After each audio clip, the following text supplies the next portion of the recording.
अल्हम्दुलिल्लाहि रब्बिल आलमीन वस्सलातु वस्सलामु अला खातिमिन नबिय्यीन अम्मा बाद फ़अऊज़ु बिल्लाहि मिनश शैतानिर रजीम बिस्मिल्लाहिर रहमानिर रहीम अस्सलातु वस्सलामु अलैका या रसूलल्लाह व अला आलिका व अस्हाबिका या हबीबल्लाह अस्सलातु वस्सलामु अलैका या नबियल्लाह व अला आलिका व अस्हाबिका या नूरल्लाह। नाज़रीन, आज हम बात करेंगे जिगर गोशाए मौला अली नवासाए रसूल, जी हाँ, इमाम हुसैन रज़ियल्लाहु तआला के बारे में। एक ऐसी हस्ती जिनके बारे में हमारे पास सच्ची बात है अल्फाज ही खत्म हो जाते हैं, हमारी तो औकात भी नहीं है हम उनका क्या जिक्र खैर करें जो नबी पाक की आंखों के तारे हैं। मेरे आका अलैहिस्सलातु वस्सलाम उनसे बेहद प्यार फरमाते। इमाम हुसैन के बारे में जानेंगे, मगर उससे पहले दुरूद पाक की फजीलत पर मुश्तमिल एक हदीस पाक सुनते हैं। सरकार मदीना सल्लल्लाहु अलैहि वसल्लम का फरमान आली शान है, औलन नासी बी यौमल क़ियामती अक्सरुहुम अलैया सलाह, यानी क़यामत के दिन लोगों में सबसे ज्यादा मेरे करीब वो शख्स होगा जो सबसे ज्यादा मुझ पर दुरूद शरीफ पढ़ता होगा। नाजरीन, हम सब चाहते हैं कि क़यामत का दिन, जो कि बड़ा मुश्किल दिन है, हम प्यारे आका अलैहिस्सलाम के करीब हो जाएं। तो कुर्बत का फार्मूला खुद नबी पाक अलैहिस्सलाम ने अता फरमा दिया कि उन पर कसरत से दुरूद पाक पढ़े जाएं। आइए दुनिया भर में जहां कहीं हैं मिलकर दुरूद पाक पढ़ लें। सल्लु अलल हबीब सल्लल्लाहु तआला अला मुहम्मद सल्लल्लाहु अलैहि वसल्लम। आज बात होगी राकिबे दोशे मुस्तफ़ा, शहजादाए अलीयुल मुर्तज़ा, सैयदा फातिमातुज़ ज़हरा के महकते फूल, जन्नती नौजवानों के सरदार, मैदान करबला के शाह सवार, सुल्तान करबला, इमाम आली मकाम, इमाम अर्श मकाम, इमाम हुसैन रज़ियल्लाहु तआला अन्हु की आप वो पाक हस्ती हैं जिन्होंने मैदान करबला में दीन इस्लाम की बका के लिए अपना घर बार, मालो दौलत, औलाद सब कुर्बान कर दिए। आपकी शान के तो क्या कहने, जिनकी रोने की आवाज दो आलम के ताजदार सल्लल्लाहु अलैहि वसल्लम को परेशान कर दे, जिनको एक बार नहीं कई बार नबी पाक अलैहिस्सलातु वस्सलाम की मुबारक जबान से तबरुक हासिल हुआ हो। अल्लाहु अकबर, उस हस्ती की आज बात होनी है। सुभान अल्लाह। आज उनकी जिंदगी की चंद गोशों पर ही बात हो पाएगी, वरना आप तो वो हस्ती हैं कि कई दिन तक गुफ्तगू करते रहें। इमाम हुसैन रज़ियल्लाहु तआला के फजाइल कैसे बयान हो सकते हैं। आप 5 शाबानुल मुअज़्ज़म 4 सने हिजरी को मदीना मुनव्वरा में पैदा हुए, लेकिन याद रहे कि आपकी जो मुद्दत हमल है वो 6 माह है, यानी आप अपनी माँ के पेट में 6 माह रहे। नॉर्मली 6 माह में जो बच्चा पैदा होता है वो दुनिया में रहता नहीं है। हजरत सैयदना याहिया अल्लाह नबीना अलैहिस्सलाम, अल्लाह के नबी, और इमाम हुसैन के अलावा दुनिया में कोई ऐसा जिंदा बच्चा नहीं बचा कि जिसकी मुद्दत हमल 6 माह, यानी 6 माह में आप पैदा हुए, और फिर भी सुभान अल्लाह आपकी जिंदगी किस कदर बाकमाल रही। सुभान अल्लाह। अच्छा, अब नॉर्मली जब बच्चा पैदा होता है नाजरीन, तो कान में अजान देने के लिए हम किसी बुजुर्ग को तलाश करते हैं, और अच्छी बात है कि कोई नेक शख्सियत की ज़बान से अजान के अल्फाज बच्चे के कान में जाए, और फिर हम किसी बुजुर्ग से कहते हैं कि कोई तहनीक दे दें, गुट्टी देते हैं जिसको कहते हैं झूठा करने कोई चीज़, तो वो उसे खिलाया जाता है कि पहली खुराक भी किसी बुजुर्ग की बरकतें लेकर हो। मगर इमाम हुसैन रज़ियल्लाहु तआला की किस्मत पर हमारी जाने कुर्बान। आप जानते हैं उनके कान में अजान किसने दी? Try to understand the beginning of Imam Hussain. जबान है रसूलुल्लाह की और पहला लफ्ज है अल्लाहु अकबर, अल्लाह अकबर। महबूब खुदा से खुदा अज़्ज़ व जल का नाम सुनना, यह है इब्तिदा इमाम हुसैन की। अब बात करते हैं पहली ग़िज़ा की, गुट्टी की, पहली खुराक। इमाम हुसैन रज़ियल्लाहु तआला की जो है वो नबी पाक का लुआब दहन है, मेरे आका का मुबारक थूक अल्लाहु अकबर। जिसकी आवाज़ की इब्तिदा ये हो और जिसकी खुराक की इब्तिदा ये हो, उस हस्ती के कमाल कौन बयान कर सकता है। सुभान अल्लाह। अब क्या हुआ, 7वें दिन आपका नाम हुसैन रखा गया, एक बकरी से अकीका किया गया, और आपकी अम्मी जान खातून जन्नत बीबी फातिमा रज़ियल्लाहु ताला अन्हा से नबी पाक ने फरमाया, हसन की तरह इनका सर मुंडवाकर बालों के बराबर चांदी खैरात करो।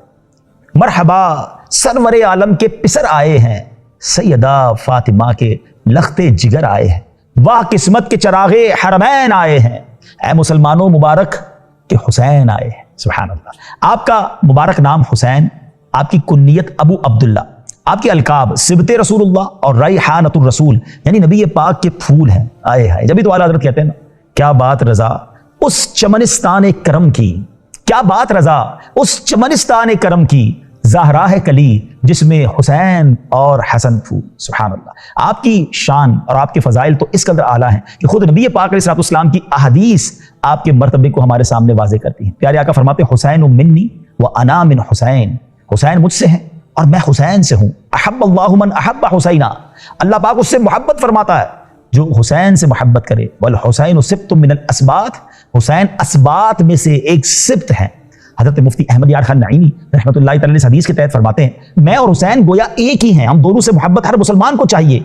मुझसे मोहब्बत हुसैन से मोहब्बत है और हुसैन से मोहब्बत मुझसे मोहब्बत है। सिर्फ दरख्त की जड़ को कहते हैं जिसकी बहुत सारी शाखें होती हैं। तो नबी पाक गोया ये इशारा फरमा रहे कि हुसैन से मेरी नस्ल चलेगी और उनकी औलाद मशरिक व मगरिब में फैल जाएगी। नाज़रीन, आज हम देख रहे हैं ना कि दुनिया के कोने कोने में हुसैनी सैयद पाए जाते हैं। ये नबी पाक ने जो बिशारत अता फरमाई थी कि इमाम हुसैन सिब्त हैं जिनकी बहुत सारी शाखें मशरिक व मगरिब में होंगी। एक और हदीस में नबी पाक फरमाते हैं अन इब्न अब्बास मन अहब्बहुमा फ़क़द अहब्बनी, जिसने इन दोनों यानी इमाम हसन और इमाम हुसैन रदी अल्लाह तआला अन्हुमा से मोहब्बत की, उसने मुझसे मोहब्बत की।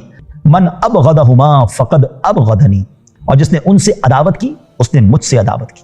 अल्लाह अकबर, इस कदर बड़ा मर्तबा है और नबी पाक का ऐसा प्यार।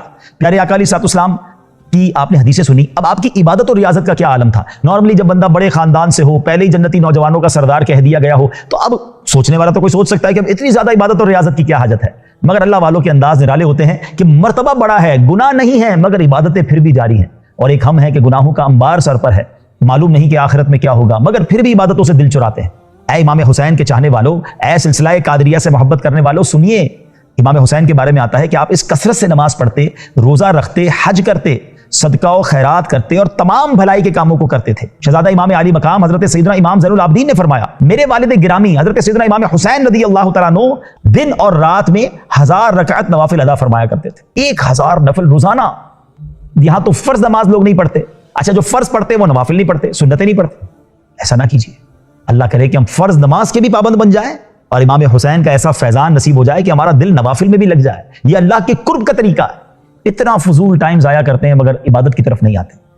आगे सुनिए, अजीम ताबई बुजुर्ग हज़रत सैयदना इमाम शाबी रहमतुल्लाह तआला फरमाते, मैंने देखा कि इमाम हुसैन रदी अल्लाह तआला अन्हु रमज़ानुल मुबारक में मुकम्मल कुरान करीम खत्म फरमाया करते थे। आपको हज का बहुत शौक था, चुनांचे मरवी है कि आप रदी अल्लाह तआला अन्हु ने 25 हज पैदल फरमाए। सोचिए नाज़रीन, अब यहां बहुत सारे लोग वो हैं कि जिन पर हज फर्ज हो चुका है मगर हज नहीं करते, माल भी है, इस्तिताअत भी है, दुनिया घूमते हैं, हज के लिए टाइम नहीं निकालते। अच्छा बाज़ औक़ात पूछो तो कहते हैं जरा बच्ची की शादी कर लूं, पहले जरा फलां काम सेट कर लूं, पहले ये मसला हल हो जाए फिर चला जाऊंगा। अरे अल्लाह के बंदे, सारे मसले वहीं से तो हल होते हैं। हाँ, हज पर जाइए अगर हज फर्ज हो गया, ताखीर ना कीजिए, ये इस्लाम का बुनियादी रुकन है। और आपके हुस्न अखलाक की बात करें, एक मरतबा इसान बिन मुस्तलिक नामी शख्स जो कि मौला अली से बोझ रखता था, इमाम हुसैन के सामने आ गया और उनके वालिद साहब को बुरा भला कहने लगा। अब जरा आप सोचें कि किसी के बेटे के सामने कोई किसी के वालिद को बुरा भला कहेगा, वो भी मौला अली की शान में। मगर यहां तो अखलाक करीमा कैसे थे कि आपने जवाबी कार्रवाई करने की बजाय, उस पर गुस्सा करने की बजाय आपने कुरान पाक की आयतें पढ़ना शुरू कर दी। खुज़िल अफ़्व वअमुर बिल उर्फ़ि वअरिज़ अनिल जाहिलीन वइम्मा यंज़ग़न्नक मिनश शैतानि नज़ग़ुन फ़स्तइज़ बिल्लाह इन्नहु समीउन अलीम। इन्नल्लज़ीना इत्तक़ौ इज़ा मस्सहुम ताइफुम मिनश शैतानि तज़क्करू फ़इज़ा हुम मुबसिरून। ऐ हबीब, माफ करना इख्तियार करो और भलाई का हुक्म दो और जाहिलों से मुंह फेर लो। और ऐ सुनने वाले, अगर शैतान की तरफ से कोई वसवसा तुझे उभारे तो फौरन अल्लाह की पनाह मांग, बेशक वही सुनने वाला जानने वाला है। बेशक परहेजगारों को जब शैतान की तरफ से कोई ख्याल आता है तो वो हुक्म खुदा याद करते हैं, फिर उसी वक्त उनकी आंखें खुल जाती हैं। अब जब ये आयत में तिलावत की ना, फिर फरमाया अपने ऊपर बोझ हल्का रख, मैं अल्लाह से तेरे लिए और अपने लिए मगफिरत का सवाल करता हूँ। इसके अलावा आप रदी अल्लाह तआला अन्हु उसके साथ इस कदर अफ़्व दरगुजर, नरमी और खुश अखलाकी का मुजाहरा किया कि उसकी जो दुश्मनी थी ना वो मोहब्बत में बदल गई। और पता क्या कहता है, वो कहने पे मजबूर हो गया, वमा अला वजहिल अर्दि अहब्बु इलैया मिनहु व मिन अबीही, रूए जमीन पर हजरत इमाम हुसैन और उनके वालिद साहब मौला अली करमल्लाहु तआला वजहुल करीम से ज्यादा मेरे नजदीक अब कोई महबूब नहीं। अखलाक ने, नरमी ने दुश्मन को दोस्त बना दिया। ये सीखना है हमें इनकी सीरत से। हम तो जनाब टिट फॉर टैट, जैसे को तैसा, ईंट का जवाब पत्थर से, मैं बताता हूं मैं कौन हूं। नहीं, अगर वाकई अहले बैत के गुलाम है ना, पंजतन के गुलाम भी तो हम कहलाते हैं ना, मैं तो पंजतन का गुलाम हूं, बड़ी अच्छी बात है।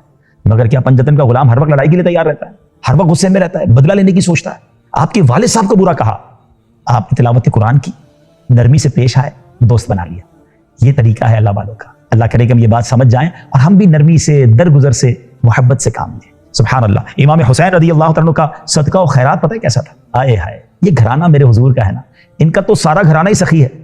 एक बार आप नमाज पढ़ रहे थे, एक दरवाजे पर गरीब आदमी आया, उसने दस्तक दी और बड़े प्यारे अशार के जरिए मदद के लिए उसने पुकारा कि हुजूर आपका घराना तो सखी है, आप तो, आपकी जूदो कर सखावत के चश्मे बहते हैं, जो आपके घर आता है वो नाउमीद नहीं होता। बड़े प्यारे अशार में उसने آپ سے کچھ طلب کیا، آپ نماز سے فارغ ہوئے، اس کے پاس گئے اور دیکھا کہ ایک بیچارہ بڑا غریب سا شخص ہے، تو آپ نے اپنے غلام قمبر کو بلایا اور پوچھا کہ کتنے پیسے ہیں ہمارے پاس؟ اس نے کہا حضور 200 درہم ہیں، اور آپ نے کہا تھا کہ اہل خانہ پر، آپ کے گھر والوں پر خرچ کرنے. آپ نے کہا سارے لے آؤ، میرے اہل خانہ سے زیادہ مستحق یہ شخص ہے، اس کو ضرورت ہے. آپ نے سارے دے دیے.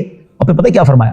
آپ نے فرمایا کہ تھوڑے ہیں، کم ہیں، اس لیے معذرت خواہ ہوں، ہمیں تو مہربانی ہی کا حکم ہے، یہ کم ہے، زیادہ ہوتا پھر میں تمہیں دے دیتا. اللہ اکبر. وہ فقیر آپ کو دعائیں دیتا ہوا رخصت ہوا، خوشی خوشی رخصت ہوا، جو کچھ تھا سب عطا فرما دیا. آئے ہائے ہائے، یہ گھرانہ میرے حضور کا ہے. ایک بار کیا ہوا، آپ کی زوجہ رضی اللہ تعالیٰ عنہ نے یہ پیغام بھجوایا کہ حضور ہم نے بہت لذیذ کھانا بنایا ہے اور بہت اچھی خوشبو تیار کر رکھی ہے، آپ اپنے ہم پلہ کچھ لوگ لے کر ساتھ آ جائیں، کچھ لوگ لے کر آ جائیں. حضرت امام حسین، امام علی مقام رضی اللہ تعالیٰ مسجد میں آئے اور وہاں کچھ مساکین بیٹھے ہوئے تھے، غریب لوگ بیٹھے تھے. آپ نے سب کو لیا اور اپنے گھر آ گئے. پڑوس کی خواتین آپ کی زوجہ کے پاس آئیں کہ تمہارے گھر تو غریب مسکین لوگ جمع ہو گئے. امام حسین سے آ کر حالانکہ انہوں نے کہا تھا کہ کھانا بڑا بہترین ہے، مینیو زبردست ہے، اچھی سی خوشبو ہے، ذرا بڑے لوگوں کو، شخصیات جس کو ہم آج کے دور میں کہتے ہیں، کہ آپ کے ہم پلہ لوگ لائیں. اور امام حسین مساکین کو لے آئے اپنے گھر میں اور اپنی زوجہ سے کہتے ہیں کہ میں تمہیں اپنے اس حق کی قسم دیتا ہوں جو میرا تجھ پر ہے، تم کھانا اور خوشبو بچا کر نہیں رکھو گی. اور ایسا ہی کیا، ان مساکین کو وہ لذیذ کھانا کھلایا، انہیں کپڑے بھی پہنائے اور انہیں خوشبو بھی لگائی. کیا بات ہے. کاش ہمیں بھی یہ بات سمجھ آ جائے کہ غریبوں کا دل جیتنا کتنی بڑی نیکی ہے. بعض اوقات ہم اپنے ہی ہم پلہ لوگوں سے ملاقات کرتے ہیں، انہی کی دعوت کرتے ہیں، انہی کو تحفے دیتے ہیں. ہمیں کاش یہ سمجھ آ جائے کہ بعض اوقات کسی غریب کے دل سے دعا لینا بہت بڑی مشکل کو آسان کر دیتا ہے. سبحان اللہ. امام حسین کی سخاوت پر بات ہوئی، امام حسین کی عبادت پر بات ہوئی. امام حسین کیسے با کرامت تھے، اللہ اکبر. ایک دو کرامتیں آپ کو سناتا ہوں. حضرت علامہ جامی قدس سرہ فرماتے ہیں حضرت امام علی مقام امام حسین رضی اللہ تعالیٰ کی شان یہ تھی، جب آپ اندھیرے میں تشریف فرما ہوتے تھے تو آپ کی مبارک پیشانی اور دونوں مقدس جو گال تھے، رخسار، ان سے انوار نکلتے اور قرب و جوار ضیاء بار، یعنی اس کے اطراف بھی روشن ہو جاتے. اللہ اکبر. نور والے آقا کے نواسے ہیں نا، تو ان کے چہرے سے بھی ایسا نور نکلتا تھا. امام حسین رضی اللہ تعالیٰ جب مدینہ منورہ سے مکہ مکرمہ کی طرف روانہ ہوئے تو راستے میں سیدنا ابن مطیع رحمۃ اللہ تعالی سے ملاقات ہوئی. انہوں نے عرض کی میرے کنویں کا پانی بہت کم ہے، برائے کرم دعائے برکت سے نواز دیں. آپ رضی اللہ تعالیٰ نے اس کنویں کا پانی طلب فرمایا. جب پانی کا ڈول حاضر کیا گیا تو آپ رضی اللہ تعالیٰ نے منہ لگا کر اس میں سے پانی نوش فرمایا اور کلی کی، اور پھر ڈول کو واپس کنویں میں ڈال دیا. تو کنویں کا پانی کافی بڑھ بھی گیا اور پہلے سے زیادہ میٹھا اور لذیذ بھی ہو گیا. کیا شان ہے. نبی پاک علیہ الصلوۃ والسلام کا بھی انداز رہا تھا نا کہ مدینے کے لوگ آتے تھے، کہتے حضور ہمارے کنویں کا پانی کھارا ہے، آپ کلی فرماتے تھے اور پانی میٹھا ہو جاتا. تو یہ شان مصطفیٰ بھی ہے اور فیضان مصطفیٰ بھی ہے. سبحان اللہ. امام حسین رضی اللہ عنہ کی شہادت کب ہوئی؟ یزید پلید کے دور میں یزیدی لشکر نے نواسہ رسول، جگر گوشائے بطول، گلشن رسول کے مہکتے پھول، امام علی مقام، امام عرش مقام، امام حسین اور آپ کے رفقا کو بڑی ظلم و ستم کے ساتھ نہایت بے دردی سے میدان کربلا میں شہید کر دیا. یہ 10 محرم الحرام کا دن تھا. آپ کی عمر مبارک اس وقت 56 سال 5 ماہ 5 دن تھی اور آپ کا مزار مبارک کربلا معلہ میں زیارت گاہ ہے. ناظرین، آج ہم نے امام حسین رضی اللہ تعالیٰ کے بارے میں کچھ جانا، آپ کی کرامتیں بھی سنی، آپ کی عبادتیں بھی سنی اور آپ کی سخاوت بھی سنی. پیار تو ہم سب کرتے ہیں مگر کاش ان کے نقش قدم پر چلنے والے بن جائیں. آپ جانتے ہیں امام حسین آپ نے کربلا کے میدان میں بھی نماز ادا کی، اور جب آپ کے سر انور کو نیزے پر اٹھایا گیا تو اس وقت آپ کے سر انور پر تلاوت جاری تھی. یقیناً آپ کی کرامت ہے، مگر یہ پیغام بھی ہے، یہ پیغام بھی ہے، یہ میسج بھی ہے کہ تلاوت ہو تو ایسی ہو، عبادت ہو تو ایسی ہو. سر شبیر تو نیزے پہ بھی قرآن سناتا ہے. اب جو کہے کہ میں پنجتن کا غلام ہوں، میں امام حسین کا چاہنے والا ہوں، اس کو قرآن پڑھنا ہی نہ آئے. امام حسین تو کربلا میں تلواروں کے سائے میں نماز پڑھیں اور ہم اپنے گھر میں آرام سے بیٹھے ہوں، نماز قضا ہو جائے. غور کیجئے گا، یہ سچی غلامی نہیں ہے. آج ان کا ذکر سنا ہے نا، نیت کیجئے، قرآن کی تلاوت کریں گے اور نماز کی پابندی کریں گے. اللہ مجھے بھی اور آپ کو بھی سچا پنجتن پاک کا غلام بنا دے. آمین. صلو علی الحبیب صلی اللہ تعالی علی محمد صلی اللہ علیہ وسلم.